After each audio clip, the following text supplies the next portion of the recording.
para nosotros que desde tu hogar nos sigas en cada programa de Aprende en Casa.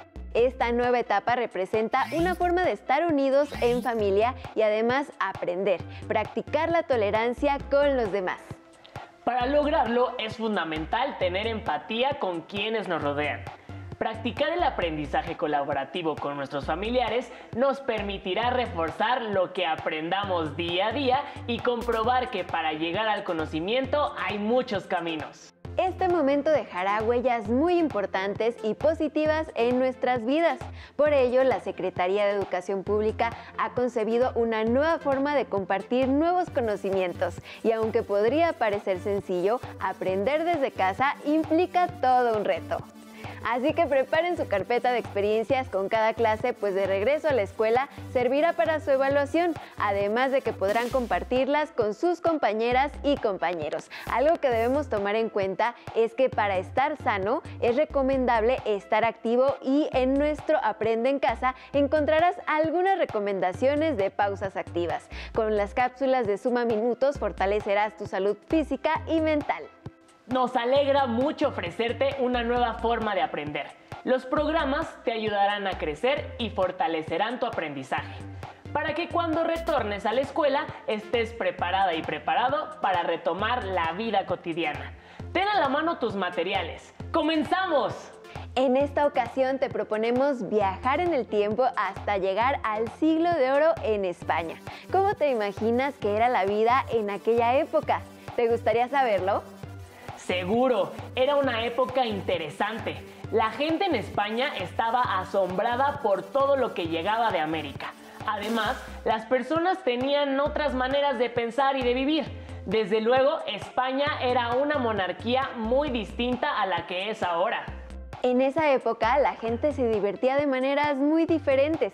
Aunque la imprenta ya se había inventado, los libros eran costosos, por lo que las personas se reunían a escuchar lecturas de quienes sabían y tenían el hábito de la lectura. Estos grupos solían reunirse tanto en villas como en ciudades, donde algunas personas acostumbraban ir al teatro. ¿Quieres saber un poco más al respecto? Por supuesto.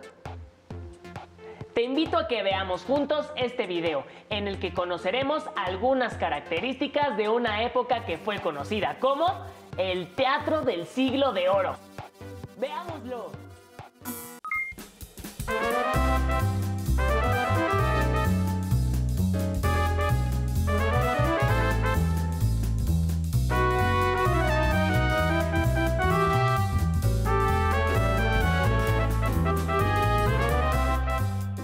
Programa 38. La vida y sueño. En este programa mostraremos las principales características de los siglos de oro y del teatro barroco y una obra representativa del periodo, La vida y sueño. ¿Qué es la vida? Una ilusión, una sombra, una ficción. Y el mayor bien es pequeño, que toda la vida es sueño. En este programa conoceremos algunas características de uno de los géneros más importantes del llamado Siglo de Oro de la literatura española, el teatro barroco. Don Pedro Calderón de la Barca es uno de los representantes más importantes de este género. Los invito a conocer algunos aspectos de una de sus obras más conocidas, La vida es sueño. Aunque primero, observemos la siguiente cápsula.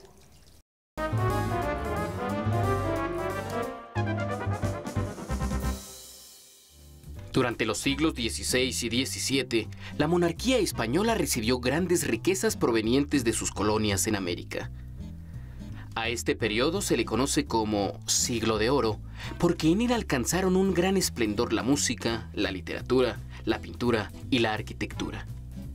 En el caso de la literatura, ese auge se apoyó en la imprenta, que fue introducida en España desde 1472. De los autores más destacados del teatro barroco están Lope de Vega, Miguel de Cervantes, Pedro Calderón de la Barca y Juan Ruiz de Alarcón. Una de las reglas que Aristóteles determinó para este género fue la unidad de tiempo, acción y lugar, es decir, contar un solo suceso que ocurre en un momento y espacio determinado. A partir de Lope de Vega, el tiempo se extendió más allá de un día y la acción se fragmentó en subtramas que podían desarrollarse en lugares distintos. Los temas recurrentes del teatro barroco eran el honor y la honra. Si se pierde el honor, lo justo es recuperarlo con venganza y sangre si es necesario. Y el amor, donde la conquista de una dama por el galán, o a la inversa, fue el eje de numerosas comedias. Los personajes más comunes en las obras del Siglo de Oro eran el galán y la dama, para quienes la promesa de matrimonio y la sinceridad eran los valores más importantes, y el personaje gracioso que daba un toque ameno y divertido a la comedia.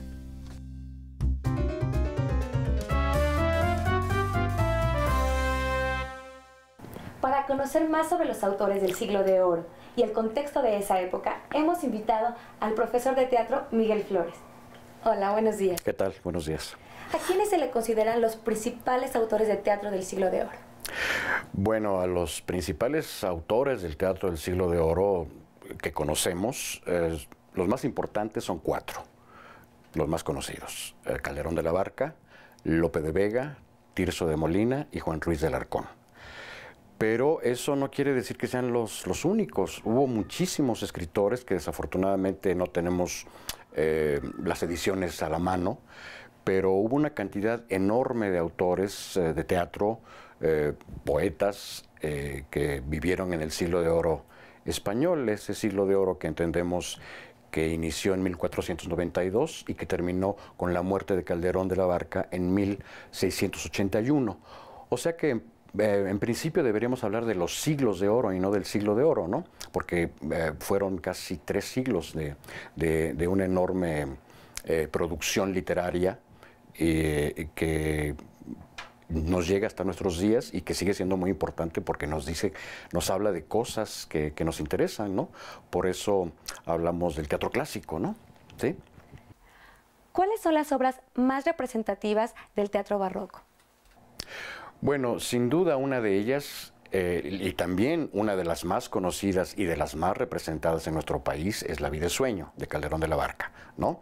Una obra que versa sobre asuntos del poder, sobre la identidad, sobre la búsqueda de la felicidad inclusive.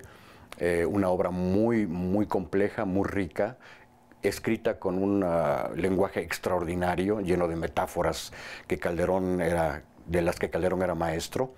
Esa es una de ellas. La otra es Fuente Ovejuna, que también ha sido muy representada en México, de Lope de Vega. Asimismo, El Caballero de Olmedo, que es una gran obra de Lope de Vega. Y también otra obra que ha sido muy representada en México es Don Gil de las Calzas Verdes. El maestro Héctor Mendoza hace muchos años hizo una puesta en escena que es inolvidable, ¿no? A propósito de esta obra. También está El Mágico Prodigioso del mismo Calderón, que se refiere al Fausto español. Es la historia del hombre que vende su alma por el amor de una mujer, ¿no? Es un mito extraordinario. Y también otro de los mitos extraordinarios del teatro español es el del Don Juan, sin duda, que está en el Burlador de Sevilla de Tirso. Y bueno, pues esas quizás sean las más conocidas también. Bueno, de Juan Ruiz de Alarcón tenemos Las paredes oyen, que también es una obra que se ha representado mucho en México. No con tanta asiduidad como deberían ser presentadas, ¿no? Creo que el teatro del Siglo de Oro español merecería más puestas en escena, porque es el teatro que está escrito en nuestro idioma, ¿no? Y es nuestra raíz lingüística, ¿no? ¡Qué interesante! Así que durante esa época, el teatro del Siglo de Oro ponía énfasis en otros valores que actualmente no son tan comunes. Sí, aunque si lees una obra de aquellos tiempos, seguramente algunas expresiones sobre el amor te parecerán muy diferentes a las que utilizamos en la actualidad. Oye, ¿y cómo sería una representación teatral de aquella época?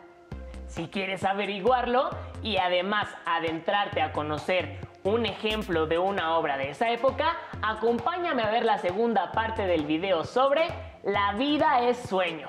¡Veamos! Escuchar música y salir con mis amigos al parque.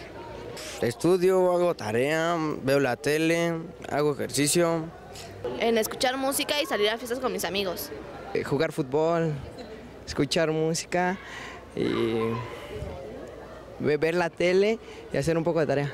Tarea, oigo música y navego un rato por internet.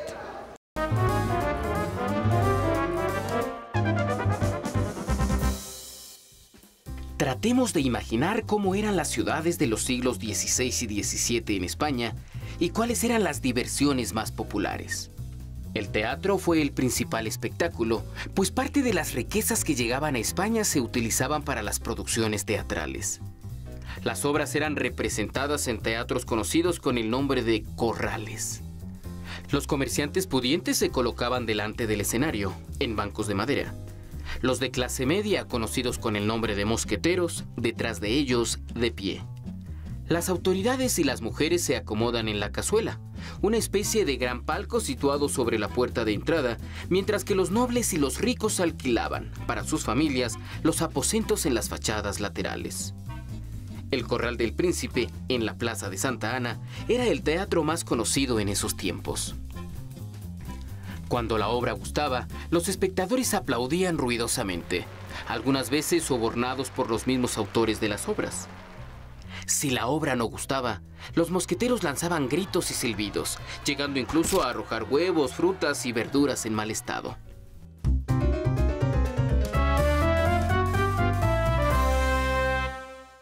Era un poeta cojitranco y valentón, corto de vista, tan rápido de ingenio y lengua como de espada, famoso en la corte por sus buenos versos y su mala leche. Así se describe en una novela de aventuras al poeta Francisco de Quevedo. ¿Cómo era la relación entre los principales autores del barroco español?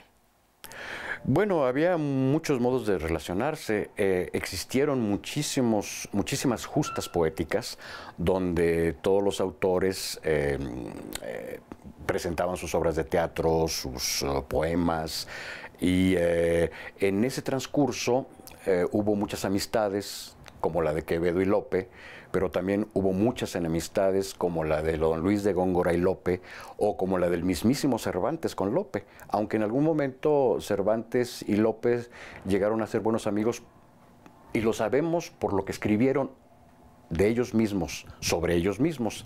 Entonces, en algún momento dado, Cervantes llama a Lope de Vega el Fénix de los ingenios, ¿no? Por ejemplo, y después en alguna carta Lope de Vega denuestra a Cervantes, ¿no? Quiere decir que en algún momento se pelearon, ¿no? Pero creo que se reunían en este tipo de grupos poéticos, pero también había muchísimas pugnas, ¿no? Sobre todo por asuntos de poder, ¿no? Porque había necesidad de estar más cerca de la corte algunas veces y algunos podían, otros no, pero entonces quien más categoría poética tenía lo podía lograr. Don Luis de Góngora fue uno de ellos, igual Quevedo era una gente muy cercana a la corte, Lope no, pero creo que era un asunto de pequeñas mafias, ¿no? Unos se reunían para hablar bien de otros y otros se reunían bien para hablar mal de otros, ¿no? En fin, era una cosa muy común que creo que sigue existiendo en la actualidad, ¿no? Agradecemos sus aportaciones.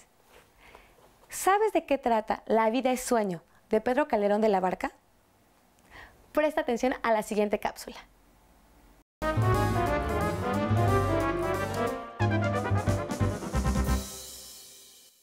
La vida es sueño trata de la desafortunada vida del joven Segismundo, un príncipe de Polonia que ha permanecido encerrado toda su vida en un castillo, debido a que su padre, Basilio, cree que lo destronará.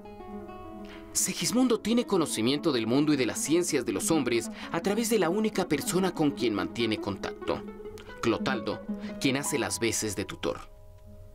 Después de un tiempo, su padre, el rey, decide ponerlo a prueba para saber si será un buen mandatario o si, por el contrario, se cumplirá lo marcado en las estrellas y se convertirá en un tirano que humillará a su padre. Narcotizado, Segismundo es trasladado a palacio. Al despertar, rodeado de los lujos y atenciones del Palacio Real, se sorprende y llega a pensar que todo se trata de un sueño.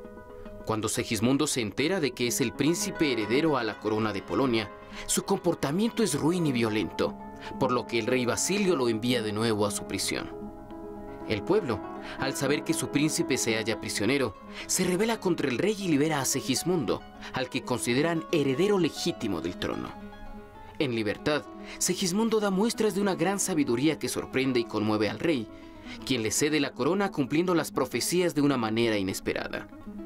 Segismundo se convierte en un rey respetuoso de la ley, sabio y generoso. ¿Alguna vez tuvieron un sueño que pensaron que era real? ¿Qué hacen para distinguir si están en la vida real o si lo que viven es parte de un sueño? Los invito a leer La vida es sueño, de Pedro Calderón de la Barca. La pasarán muy bien con la vida y los sueños del joven príncipe Segismundo.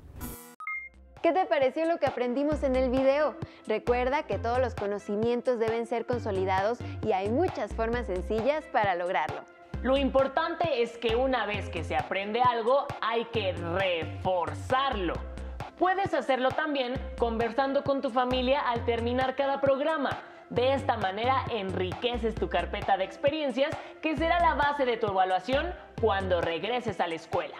Creo que estas preguntas también podrían ayudarte a reflexionar. Por ejemplo, ¿qué tanto sabías de lo que se vio en la sesión? ¿Por qué es importante conocerlo? ¿Cómo podrías profundizar en el tema y compartir tu investigación? ¿Qué dudas te despertó? La vida es sueño.